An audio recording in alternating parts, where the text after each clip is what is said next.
नमस्कार विद्यार्थियों, मैं डॉक्टर सुनीता गहलोत, सह आचार्य सम्राट पृथ्वीराज चौहान राजकीय महाविद्यालय अजमेर, एमए उत्तरार्ध द्वितीय प्रश्न पत्र आधुनिक काव्य की कक्षा में आपका स्वागत करती हूँ। प्रिय विद्यार्थियों, आधुनिक काव्य के अंतर्गत हम जयशंकर प्रसाद की कामायनी के श्रद्धा स के महत्वपूर्ण पद्यांशों की व्याख्या पढ़ रहे थे। इसी क्रम में आइए आज कुछ और पद्यांशों की व्याख्या करते हैं।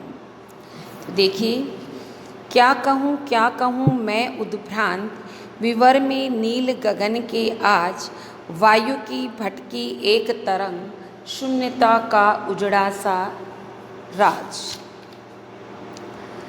प्रस्तुत प्रसंग में वही है जिसमें मनु श्रद्धा से अपने अभावपूर्ण जीवन के विषय में बताते हुए कहते हैं कि मैं अपने इस अभावपूर्ण जीवन के विषय में क्या कहूँ मैं उद्भ्रांत मतलब लक्ष्य भ्रष्ट या भटकता हुआ हूँ, कि मैं तो एक लक्ष्य भ्रष्ट व्यक्ति की भांति इस सुनसान प्रदेश में उसी तरह भटकता हुआ मारा फिर रहा हूँ जिस प्रकार से विवर में नील गगन का अभिप्राय है अंतरिक्ष में वायु की भटकी हुई कोई एक लहर होती है।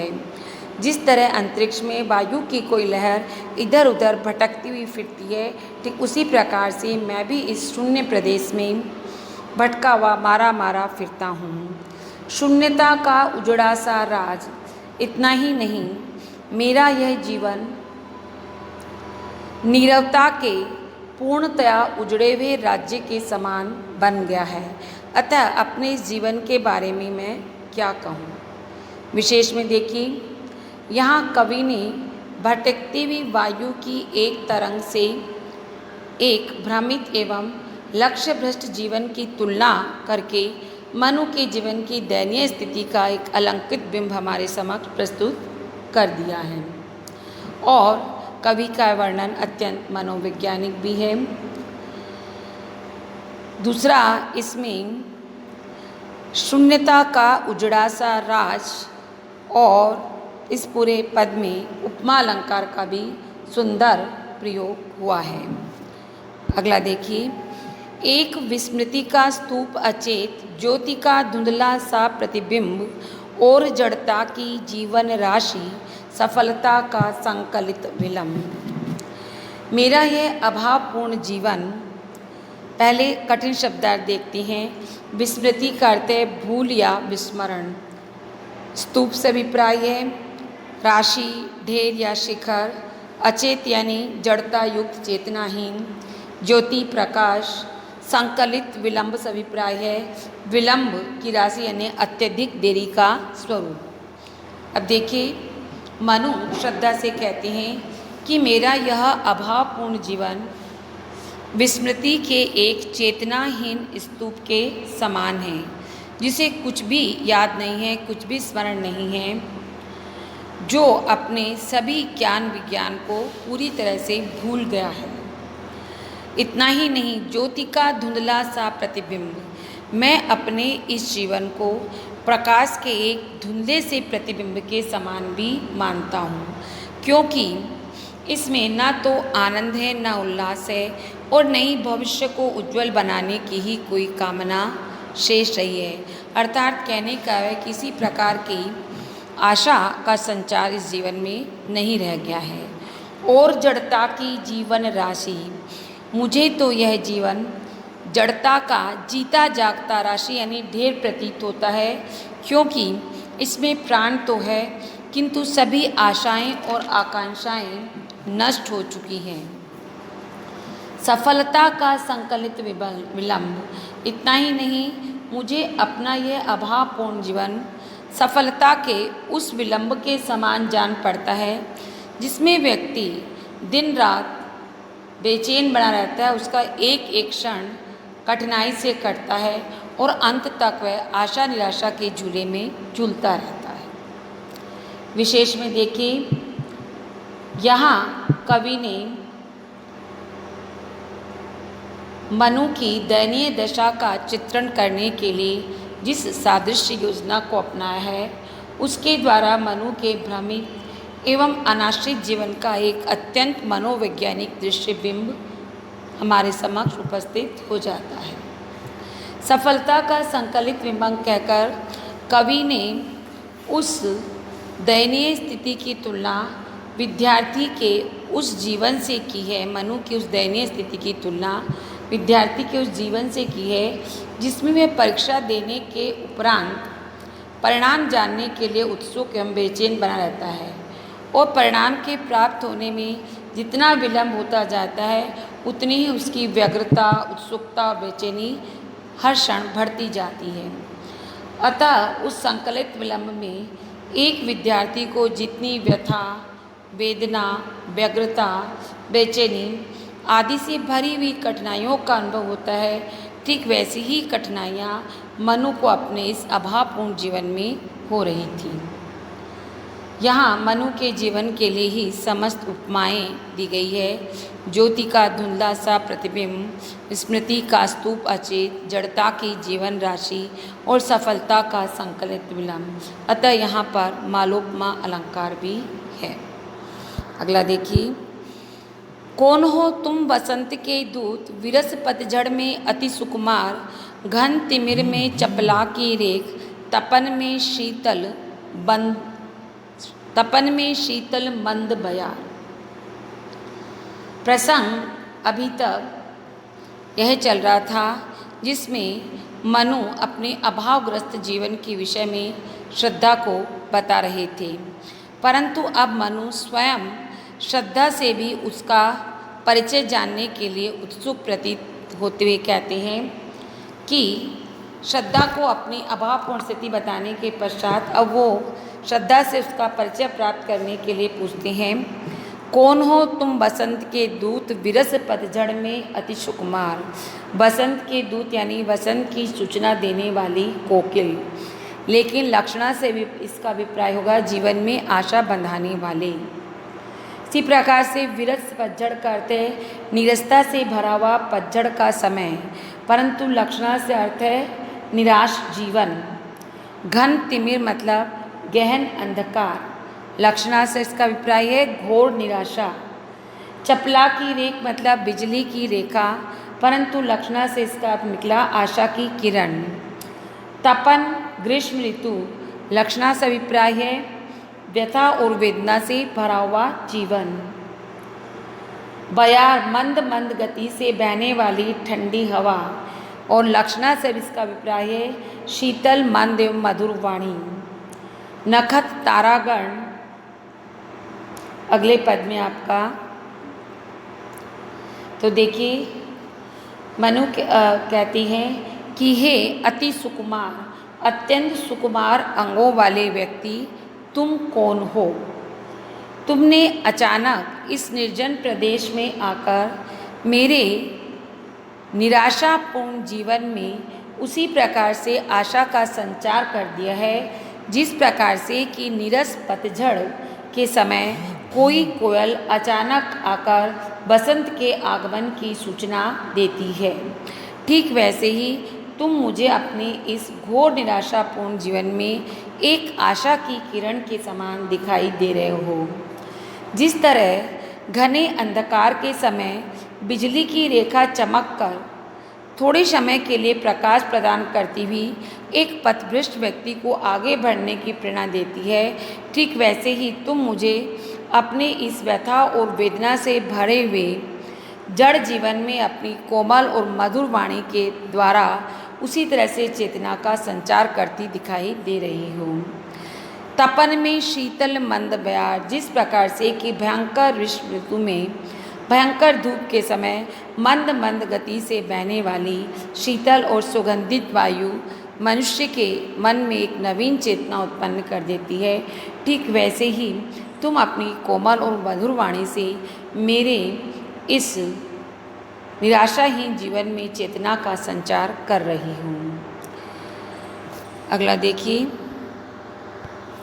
नखत की आशा किरण समान हृदय की कोमल कवि की कांत, कल्पना की लघु लहरी दिव्य कर रही मानस हलचल शांत।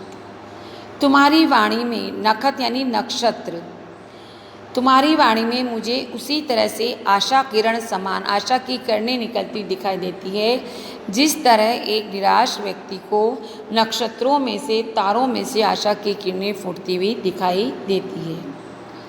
हृदय की कोमल कवि की कांत, और उन्हें देखकर के वह अपनी व्यथामयी रातों को काट देता है।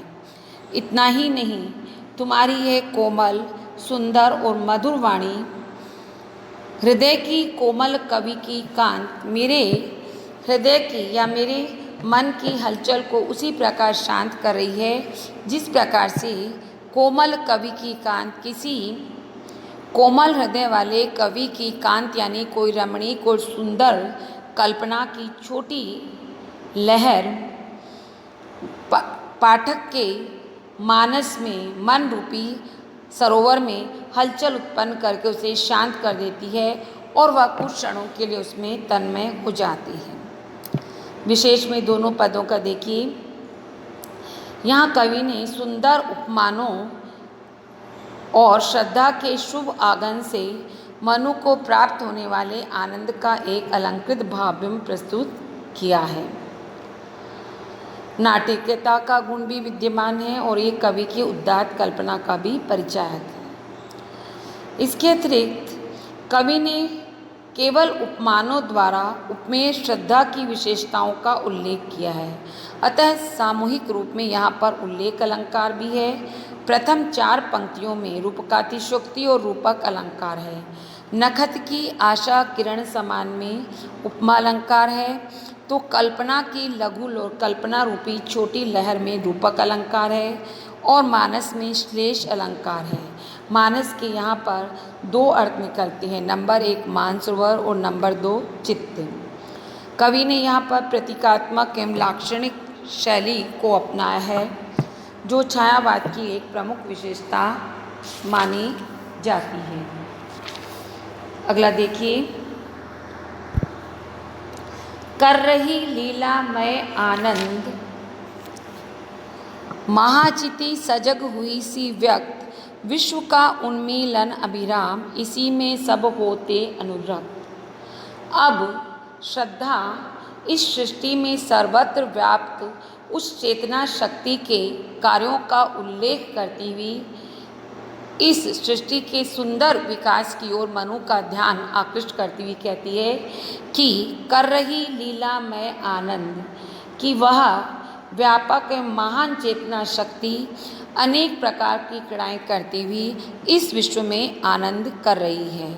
महाचिति मतलब महान चेतना शक्ति, सजग मतलब सक्रिय होती हुई सी और स्वयं को अभिव्यक्त करती हुई, और उसका कोई एक रूप नहीं है, वह विश्व के कण कण में अपने को अभिव्यक्त करती रहती है।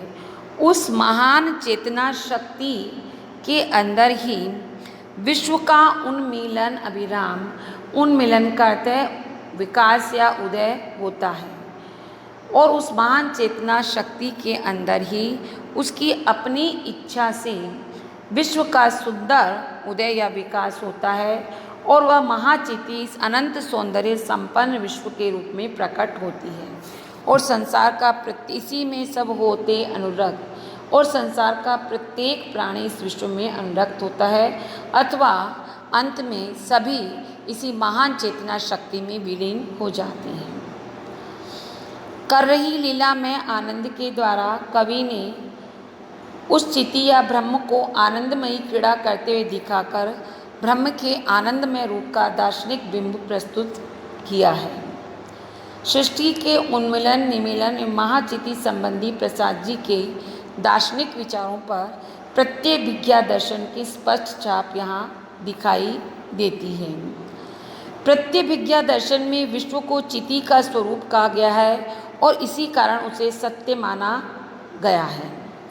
इसी में सब होते अनुरक्त कहकर कवि ने विश्व को ही इस महान चेतना शक्ति का एक आकर्षक एवं सुंदर रूप बता करके उसी में सभी का अनुरक्त होने की ओर संकेत किया है। अगला है काम मंगल से मंडित श्रेय सर्ग इच्छा का, ये स्वर्ग नहीं सर्ग है, सर्ग करते सृष्टि या संसार, सर्ग इच्छा का है परिणाम, तिरस्कृत कर उसको तुम भूल बनाते हो असफल भवधाम। श्रद्धा पुनः मनु को इस विश्व के मंगलमय स्वरूप की ओर संकेत करती हुई कहती है, काम मंगल से मंडित श्रेय, कि यह विश्व काम के मंगलमय स्वरूप से सुशोभित है। मंडित यानी शोभित, श्रेय मतलब मंगलमय या कल्याणकारी स्वरूप से सुशोभित है। इसी कारण यह अंततः मंगलमय है, श्रेयस्कर है। और फिर इस विकास सर्ग इच्छा का यह परिणाम, और इस विश्व का विकास ही इसकी, सर्ग यानी सृष्टि का, इच्छा मतलब इसकी इच्छा से, और इस संपूर्ण सृष्टि का विकास ही इसकी अपनी कामना या इच्छा से हुआ है, अथवा चित्त शक्ति की इच्छा से हुआ है। ऐसे में इस विश्व को तिरस्कृत कर उसको तुम भूल, ऐसे में इस विश्व को काम या इच्छा शक्ति से परे समझना तुम्हारी सबसे बड़ी भूल है। और यही कारण है कि तुम संभवतः काम के रहस्य को नहीं जान रहे हो, इसीलिए उसकी उपेक्षा कर रहे हो, और ऐसा करके तुम अपने इस संसार को निष्फल बना रहे हो। विशेष में हम देखेंगे कि कवि ने विश्व को काम के मंगलमय स्वरूप से सुशोभित कहा है, और उस काम को ही इच्छा का रूप कहकर उसी से विश्व की उत्पत्ति सिद्ध कर दी है। प्रसाद जी की यह विचारधारा का मूल आधार शैवागम है। दूसरा, श्रद्धा का यह संपूर्ण कथन जो है वह प्रवृत्ति मूलक है। यहाँ वह मनु की निवृत्तिमयी भावनाओं का खंडन करती हुई उन्हें वैराग्य, संन्यास आदि के स्थान पर सांसारिक कार्यों की ओर प्रवृत्त करने की सलाह दे रही है।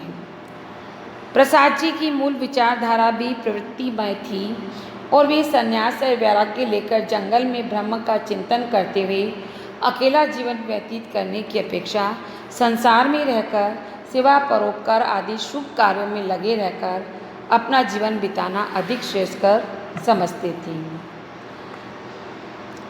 विश्व के मंगलमय रूप की सहज व्याख्या होने के कारण यहाँ पर सहजानुभूति वाक्य वक्रता का सौंदर्य भी देखने को मिलता है। दुख की पिछली रजनी बीच विकसता सुख का नवल प्रभात, एक पर्दा यह झीना नील छिपाए है जिसमें सुखगात। यहाँ पर श्रद्धा मनु को संसार के सुख और दुख के क्रम को समझाती हुई कहती है कि इस संसार में सुख और दुख का क्रम निरंतर चलता रहता है। सुख के पश्चात, दुख के पश्चात सुख की प्राप्ति अवश्य होती है, और इसके लिए वो रात्रि और प्रभात का उदाहरण देते हुए कहती है, दुख की पिछली रजनी बीच, जिस तरह रात्रि के पिछले पहर के व्यतीत हो जाने पर नवल प्रभात, नवीन प्रभात का विकास होता है, ठीक उसी प्रकार से दुख रूपी रात्रि के बीत जाने पर सुख रूपी नवीन सुबह का आगमन होता है। दुख की अंतिम घड़ियों के बीत जाने पर मानव को भी सुख की प्राप्ति होती है। एक पर्दा यह झीना नील, जिस तरह रात में आकाश के इस महीन नीले आवरण के पीछे प्रभात अपना शरीर छुपाए रहता है, ठीक उसी प्रकार से दुख के इस महीन नीले पर्दे के पीछे सुख भी अपना शरीर छिपाए बैठा है, और वह समय आने पर तुरंत ही निकल आएगा। अर्थात कहने का प्राय है कि मनुष्य को दुख में अधिक दुखी नहीं होना चाहिए, क्योंकि दुख के पश्चात सुख की अवश्य ही प्राप्ति होगी, ठीक वैसे ही जैसे रात्रि के पश्चात प्रातःकाल का उदय होता है। सुख दुख के इस क्रम का वर्णन कितने ही प्राचीन कवियों ने किया है, और अनेक कवियों ने यह भी कहा है कि सुख और दुख निरंतर चलते रहते हैं। एक रथ के पहिए की भांति कभी ऊपर तो कभी नीचे घूमते रहते हैं। यहाँ रजनी और प्रभात के वर्णन द्वारा दुख और सुख का एक अत्यंत ही मार्मिक भावबिंब अंकित किया गया है। तब कवि ने दुख में रात्रि का और सुख में प्रभात का आरोप किया है, इसलिए रूपक अलंकार है। और नील पर्दा में रूपकातिशोक्ति अलंकार भी है। अगला देखिए, जिसे तुम समझे हो अभिशाप, जगत की ज्वालाओं का मूल, ईश का वह रहस्य वरदान, कभी मत इसको जाओ भूल। मनु की दुखमयी स्थिति को देखकर श्रद्धा कहती है कि हे मनु, जिसे तुम समझे हो अभिशाप, जिस दुख को तुम अपने लिए अभिशाप समझ बैठे हो, अपने लिए अमंगलकारी समझ बैठे हो और यह मान रहे हो कि जगत की ज्वालाओं का मूल, कि यही दुख जो है वो संसार की संपूर्ण आपत्तियों का मूल या जड़ है। वह दुख तो देखा जाए तो तुम्हारे लिए ईश्वर का दिया हुआ एक रहस्यमय वरदान है। कभी मत इसको जाओ भूल, इसे तुम कभी भी मत भूलना, इसे तुम्हें कभी नहीं भूलना चाहिए। क्योंकि संसार में प्रायः दुख को अमंगलमय और समस्त आपत्तियों का कारक माना गया है, परंतु कवि ने उसी दुख को ईश्वर का रहस्यमय वरदान कहकर उसे दृढ़तापूर्वक सहन करने की शक्ति भी दी है, जैसा कि अन्य कवियों ने भी इसका वर्णन किया है। धन्यवाद। अपने अगले व्याख्यान में हम श्रद्धा सर की कुछ और महत्वपूर्ण पद्यांशों की व्याख्या लेकर उपस्थित होंगे।